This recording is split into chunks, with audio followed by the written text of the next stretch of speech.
we've all heard the word Big Pharma. Do you think there's such a thing as big archaeology? No. Oh, how odd.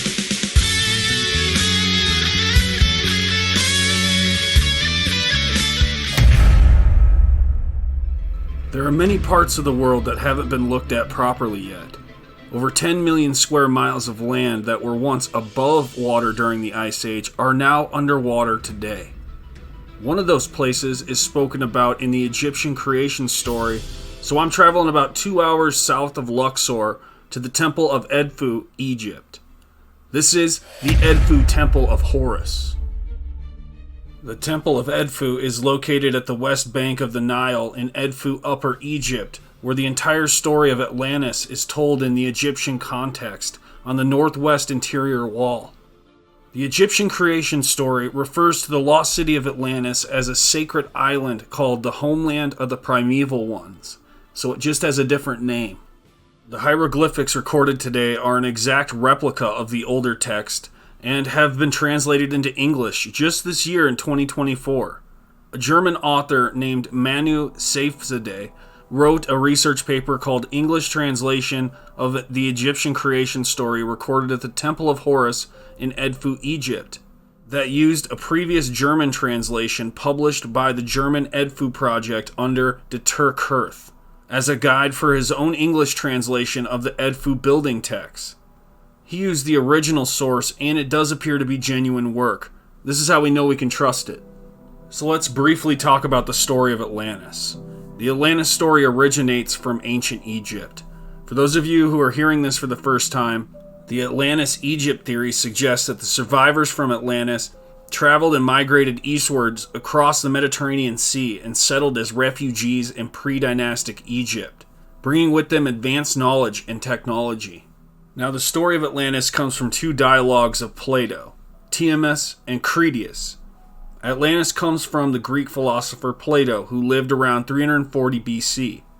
Plato got the story from his ancestor Solon, we think it's his uncle, who visited Egypt in 600 BC. There he was told by the Egyptian priests long ago that the ancestors of Egypt were destroyed by a great flood and Atlantis was submerged underwater, never to be seen again. Solon asked the Egyptian priests, when did this happen? And they said 9,000 years ago.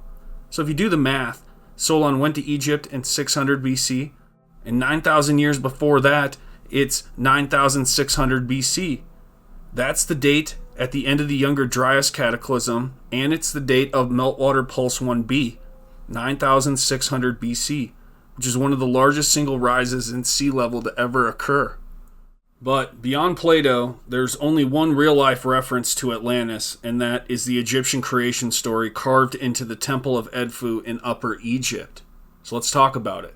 The Temple of Edfu, as we see it today, is a structure built in 270 BC, and that contains a lineage due to it being built upon earlier foundations of earlier temples, the first from 1500 BC and the second from 2000 BC, that are still preserved in the inner sanctuary of the current Edfu Temple.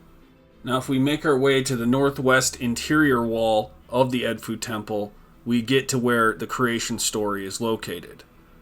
The problem with reading the Edfu building text is that it spans across different columns in a strange order. It would take me literally 10 minutes to quote the translations properly to you, so please read Manu Safzadeh's English translation for yourself. I did read the English translation myself, and I do believe that Graham Hancock's summary of the German Edfu building text is still accurate. That's what you really want to hear. His summary says this: the world was said to have emerged from an infinite lifeless sea when the sun rose for the first time in a distant period known as Zep-Tepi, the first time, when the gods were believed to have ruled Egypt directly.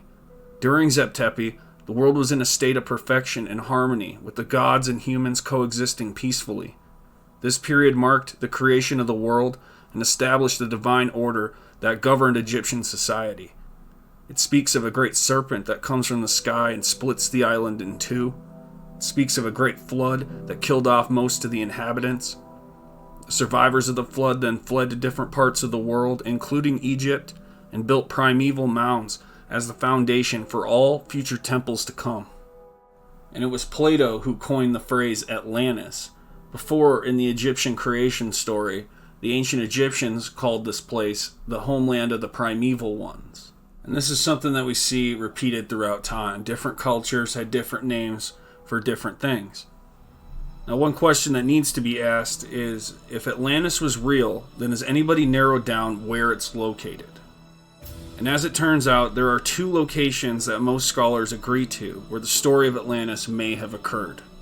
The first is the Azores Islands, which are 9 islands of Portugal located in the North Atlantic Ocean, which is directly west of the Strait of Gibraltar. If you use the satellite imagery on Google Maps to zoom out and view the landmass under the Azores Islands, you can see an entire continent underwater right here. This is the most likely location for Atlantis. The second location of Atlantis is the location at the Ratchet structure in Mauritania, Africa. Some scholars suggest that the circular geographic features match Plato's description of the city. It could be possible, but from what we can gather, after Atlantis sank in the Atlantic Ocean, this lost advanced civilization that they call either the Atlanteans or the primeval ones performed a military evacuation with multiple groups of survivors, and they spread out across the world as refugees.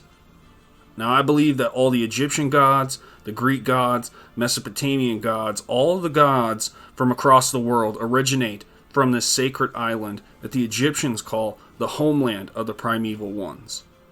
Plato called it the Atlantis story, but the Atlantis story is the same story being told over and over again like a game of telephone throughout all these religions. So the Atlantis story is real, and it's recorded here at the Temple of Horus in Edfu, Egypt.